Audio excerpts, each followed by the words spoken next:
Ituzino man nibiki ahubwo se ko mwari muranga mwese mugehe si mwari muranga manje nsigaye nanga bwa blague zanyu man mwari muri babira ahubwo se mwari mugiye do umwe yararyamya nawe uranga ko man mwarasaze man none se ubu ngubu tuvuge koko narebye nabi bari hese yari wowe ntabwo ari wowe wari wicaye hanga jewe mvuye he ahubwo se uvuye he Gimvuye kandi aka kanya wari urahanga man ngiye ahubwo nyewe n'ibintu bibaye ahubwo uziko ibintu bavugaga byari byo kwe kwanza ninde wakwinjije muno n'inkweto umungumu ni ryari gazwe umungumu yinjira mu n'inkweto none sanga ni mu musigiti ku buryo umuntu atakwinjizamo inkweto uri inkweto zawe kuko aho gaze nahera cyangwa se mani n'inkweto zawe ahera gute se ahera nyine mwana inkweto zanye ntabwo zinuka kabisa mani soka so ariko narinje gufata amakuru mwana narinje gufata amakuru mwese mani kwa mbere amakuru kwa kabiri amakuru igihe cyose mani nyine impamvu giye narinje kwa mbere nukubera ko nawe urabizi ariko urabizi ko uyu munsi aribwo bagiye bavuga ko aribwo musenga bandisi none se nabyuzi tuvuge ko aribwo wabyumva mani none se ibyo nsanze biri kubera hanga byari biki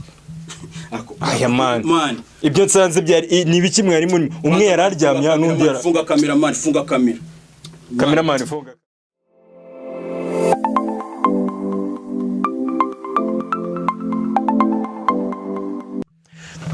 ni ibintu bitari byoroshye cyane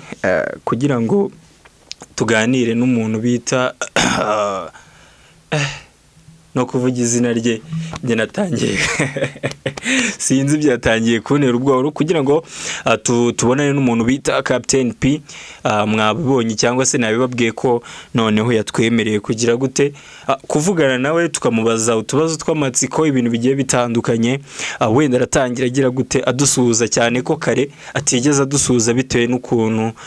twasanze bameze n'ukuntu n'ibintu bitandukanye none aratangira dusuhuza bimeze bite muraho Yesu ashimwe nari nkumajije biriya andi kugira ngo base ndebe niba hari n'indi myizere wenda mwamufite itandukanye n'iy'abantu babavugaho ngende umuyisilamu uri umuyisilamu assalamu alaikum. Alaikum salam. Kara kantu se buri urimo kunywa kabereye aho ngaho bura ntabwo kavangiye. Jetu ninywera ji. Iyo ni ji isanzwe kabisa nta kindi kintu kirimo. Ubundi twebwe ntabwo byemeye ko umuntu yanywa inzoga kuko iyo unywa inzoga umara iminsi 40 udasari uri gusaba Imana imbabazi. Iminsi 40 ubu ngubu ukayirangiza urimo gusaba Imana imbabazi. Yego niko muri Korani handitse. Okay, ubwo natwe noneho izo twanywaga turazigabanya cyangwa n'ibinashoboka tuziveho.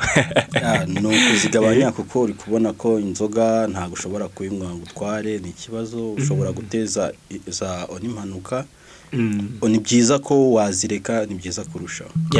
Noneho ngewe na cameraman wanjye tugiye kubanza tugire gute dusaba imbabazi kubera ko wadusanze muri studio yawe twambaye n'inkweto. Sinzi impamvu nyine bibujijwe wenda nabyo waza kubidusobanurira impamvu umuntu atemerewe kwinjizamo hano inkweto. Urabona ko deja namaze gukuramo izanjye nazisize sinzi niba bari bunazibe. Ubwo waza kudusobanurira impamvu umuntu atemerewe kwambara inkweto ari ahanga. Ndabasobanurira ariko ndashaka kumanza mbwire abanyarwanda ko ibyo babwira byose ari ukubeshya. Aho ngaho wenda nahitangira ikibazo nkuko wari unambwiye ngo mbere uraza kudusobanurira ubwo ni ibiki nawe se ujya wumva ko hari ibintu abantu bakuvugaho bitewe n'ibyo nasanze muri kuvuga. Nabwira abanyarwanda ko muri kubeshya. Ariko uzi koko tuvuye ko buriya wenda ninjye warebye nabi ariko icyo nzi nuko hano hari haryamye umuntu n'undi yicaye ahubwo abantu bahise bajya ntabwo nigeze mpabona. Nanjye nicyo kintu cyanyobeye ikibazo bagiye man bro nkubyiza ukuri ngiye ninjiye mbona abantu hano kandi n'iri tara ntabwo ryari riri kwaka sinzi naryo ngo ryageza aho ryaka ryari kubera ntabwo njye nibagirwa. Ubwo ngubwo rero ubwo ngubwo rero murashaka kuzeditinga ibintu muvuga ati ngo kapiteni ibi abazi imikino ibiki muri kumbeshe. Aya ntabwo tuzeditinga ibintu, amashusho nituyasangamo ubwo tuzayakoresha nyine, ahubwo wenda twirukanse ku bintu byerekeranye nyine na music industry yawe, umuziki nyine wawutangiye ryari, ibi bintu wenda sinzi niba ibyo tujya twumva, urabona ukunze gukora imiziki yo hanze ariko iyahangaha mu gihugu ugasanga ni ikibazo, nta ndirimbo ikomeye cyane nyine nari numva wakoze, ariko izo hanze zo turazumva nta kibazo. Ibyo byo wasobanura ko biterwa n'iki? Hari igihe cy'abantu bataba baratrusting umuntu bavuga ati uno muntu yakora ibintu, ariko hanzeho nk'ubu mu cyumweru gishize hari indirimbo twakoze yo muri Senegal, hari umujama dukorana n'umwana wa Alpha Blondy, nawe hari ama projet dukorana, hari projet mfite Kinshasa, mbese na ama projet menshi, ariko usanga mu Rwanda babantu bakoraga musique kera aribo bagifite musique,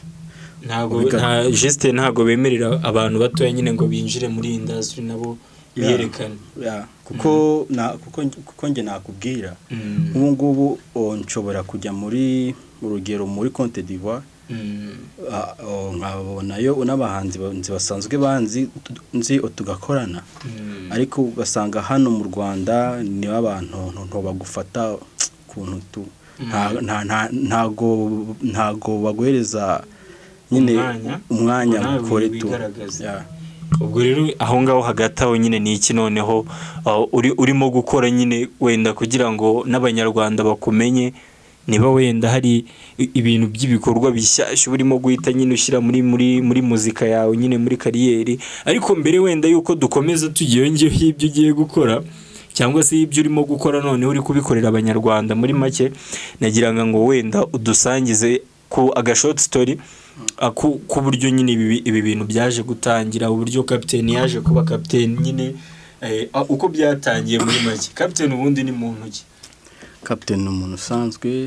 ni umunyarwanda nk'abandi. Ako buri urasanzwe ra? Ndasanzwe, ndi umunyarwanda nk'abandi, nk'abandi umwana wavukiye i Rubavu, abana muzike yanjye ahanini nyikorera i Rubavu, ariko nkayikorera abantu bataba inaha. Natangiye muzike muri 2006, navuga ko aribwo nagize idea yo kuvuga ati naba producer, nkazajya nkorera abana twigana. Natangiriye ku mukobwa witwa Vanessa twiganaga, mukorera indirimbo kuko twari tukiri batoya, nari mfite imyaka 8.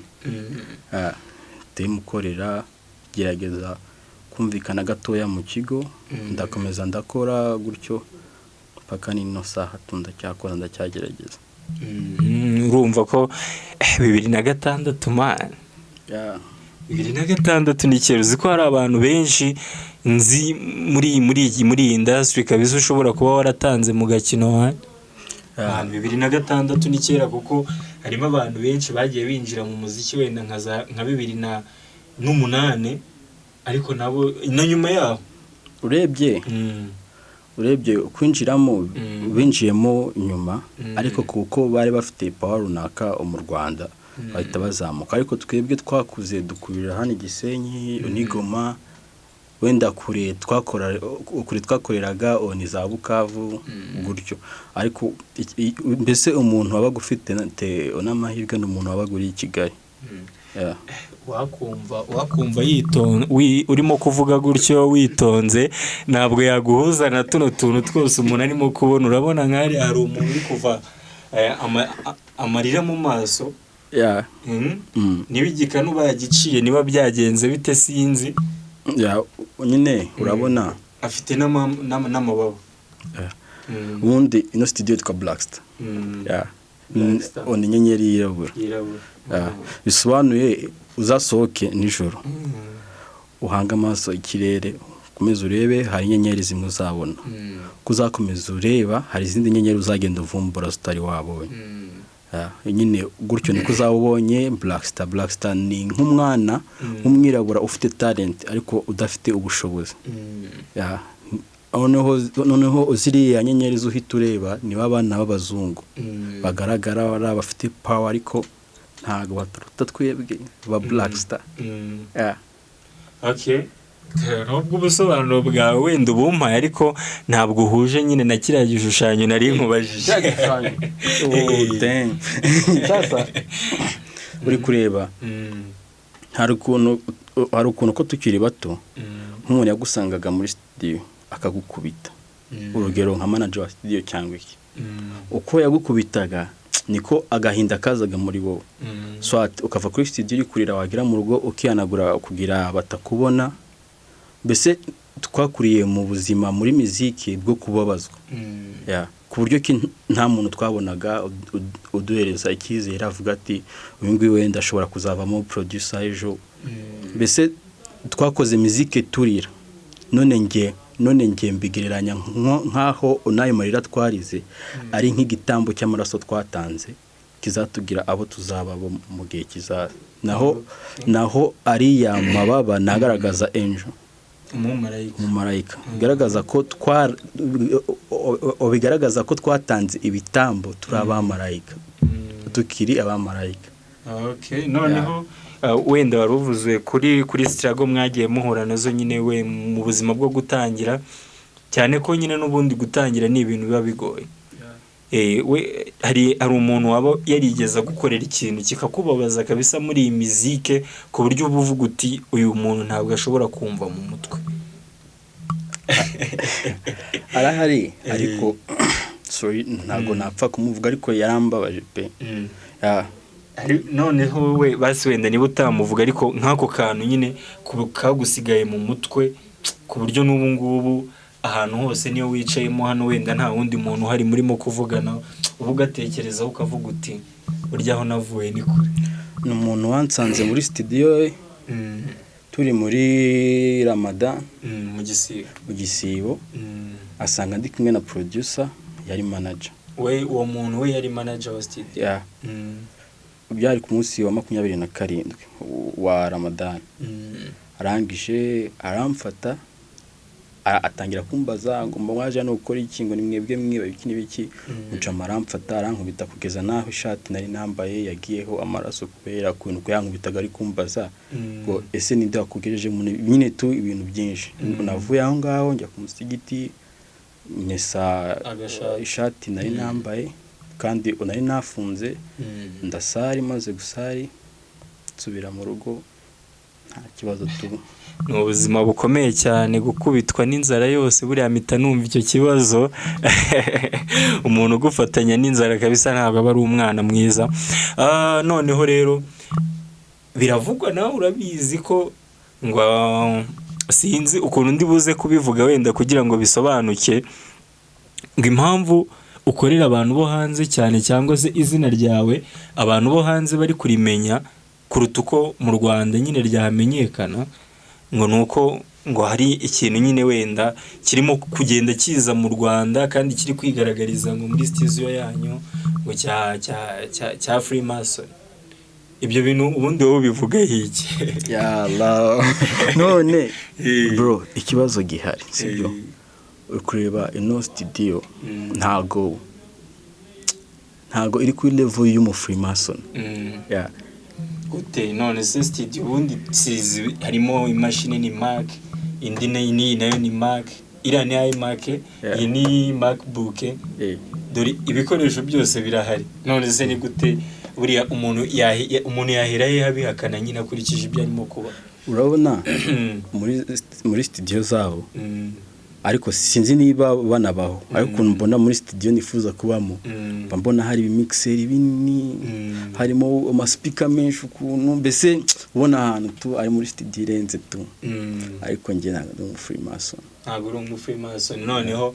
tugahita tugera kuri kano kantu kubera ko inzu yawe itatsemo ibishushanyo byinshi utamenya ubwoko bwayo, ariko noneho tujye kuri kiriya gishushanyo kiri hariya. Ni akantu k'umutuku n'umukara, kandi ayo mabara urabizi ko abantu benshi bakunda kuyitiranya n'amabara ngo ari satanike byatari. Sinzi wenda niba ariko nawe ubizi. Ibyo byose rero ngiye nkumva nyine ari ibimenyetso biri gukomeza kunyereka iki indi shusho.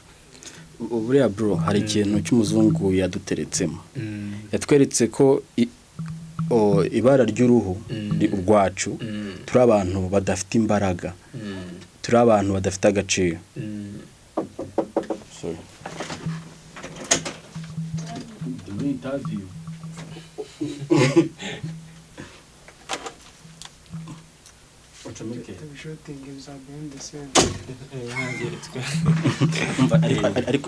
ariko reka kankuremo ijambo muzungu kuko nifu koresha barugigana hari ijambo ry'abajinga badushizemo urabona badushizemo ikintu ko ibara ryirabura ko ari ikintu kibi ko ibara ryirabura ari ibara rya shitani batwereka ko niba urugero uvutse uri mu black ko nta mbaraga ufite ariko hari ibintu byinshi by'aba black dufite ya nyine tu ibara ry'umukara nge ntago ndifata nk'ibara ribi kuko niyo myenda nkunda kwambara abona n'ubwo nambaye umukara ya na brand yawe Captain Beats ya urabona nyine tu ni ibintu baba baradushizemo tugakora tuzi ko umukara ari ibara ribi ariko nta kibazo noneho ejo bundi rero mperutse kukubona uri kumwe na Gaso G ari nayo mpamvu buriya nyamukuru ngewe iri gutuma usibye kuba wenda twava kuri urwo ruhande rwa biriya bindi nyine byatumye mbagwa gitumo nubwo wenda nagufashe ngo ngufatane igihanga buriya nibwo nari kubyemeza yaba nakwifatiye neza buriya nawe wari kubyemera kuko iyo nza kuba mfite ibizibiti ntago wari guhakana ntago nahakana ariko ntago wamfashe ariko wumve ngo bro nagize ubwoba kabisa ku buryo nge narindi hafi no guca mu dirishya ariko naribuze inzu ya kukina dirishya ikibazo ubwoba bwiki abanyamana ariko uzi ko nge nabonye abantu seriously nabonye umuntu umwe hano nundanga umwe ari mu myenda y'umweru undi mu myenda y'umukara ntabwo ndimo kubeshya cameraman ntabyo wabonyera cameraman yabibonye seriously urumva urabona hari imagination z'abantu no twishiramo tugafata ibintu bese tukimagina kubera ko babikubwiye waje nyine tu aribyo wishizemo nawe urabibona ni imagination zawe ntacyo wenda hari biri buze gushira noneho twagiye kuri kunda twabonye nyine Gaso G avuga ko baguteye ubundi isigaje amezi angana iki urabona iyo umuntu akunda kwicara ahantu hamwe arabyibuha asa yabyibuha kubera ko nta na siporo akora akazana inda rero Gaso G umwana nkunda cyane Gaso G nyine tu yarambonye atangira kumbaza ati ngo iyo nda uzabyara ryari nyine basokide bwije ubwo musubiza se ko nyine gahunda yo kubyara ryarira namusubije ko nzabyara yateye inda okay noneho nyine nubundi tukiri aho ngaho Gaso G buriya mwarimo mupanga iki Gaso G hari project twari turi gukorana kuko manager we Regi Banks nawe ni umwana w'igisenyi n'umuntu nakuze arimo kundeba namusabye ko yanzanira Gaso G tukagira akazi dukorana aramuzana dukora project nuko itarasohoka ariko muzayishimira yani ubwo washyizemo ubuhanga bwawe bwose nibyo Gaso G wabonye agorana mu kuririmba juste duhereza ishusho nyine noneho mujya kuri codinga ndabona na iriya mic iri hejuru cyane buriya sinzi niba mwarayigenje gute kugira ngo imugereho cyangwa yaririmbye mumushyize ku rutugu Gaso G twakoresheje ino tripier twakoresheje ino tripier urabona uyiteretse hano ukegeza imbere umuntu ashobora kuririmba Gaso G nawe niko byagenze noneho mu miririmbire wabonye atagorana buriya ntago mwamudodeye byahatari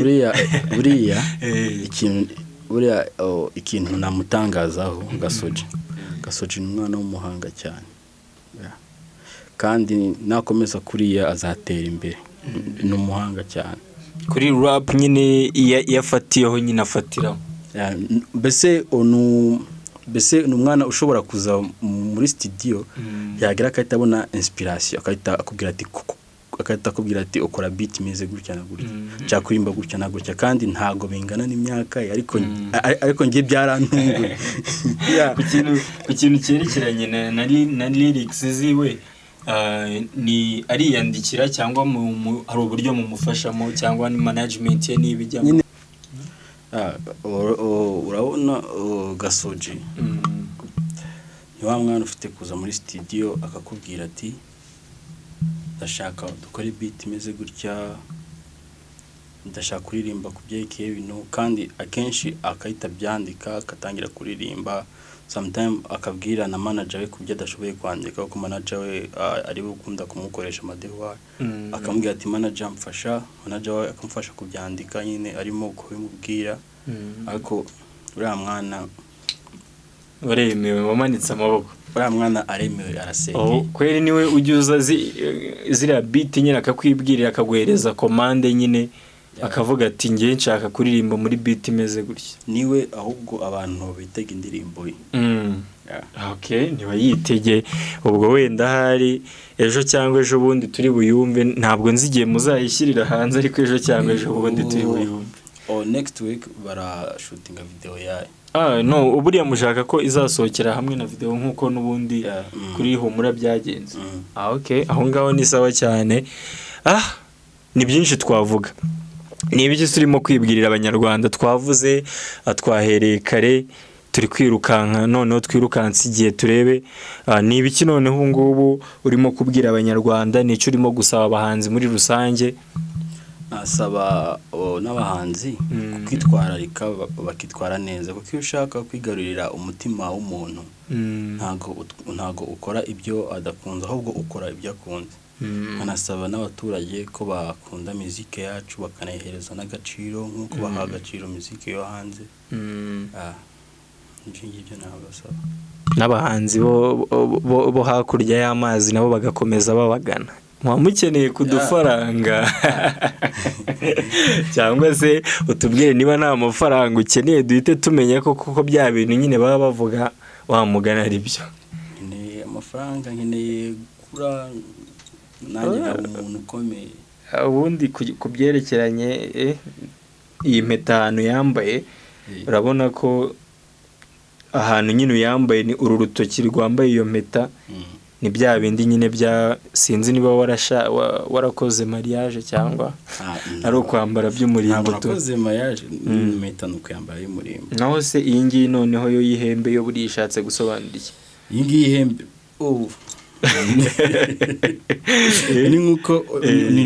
ni nkuko nawe wakwambara impeta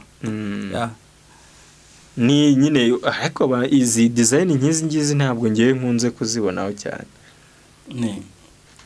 iyo uri umu artiste uzana ibintu bidasanzwe abantu badasanzwe babona urabona nka zino mpeta ebyiri nambaye urugero hano ntabwo abantu bakunze kuzibona ingiyi abantu barayizi bayibona na bari abahanzi bakomeye bayambaye kunda utuntu turi gushininga cyane buriya ni iyihe mpamvu kandi uri black star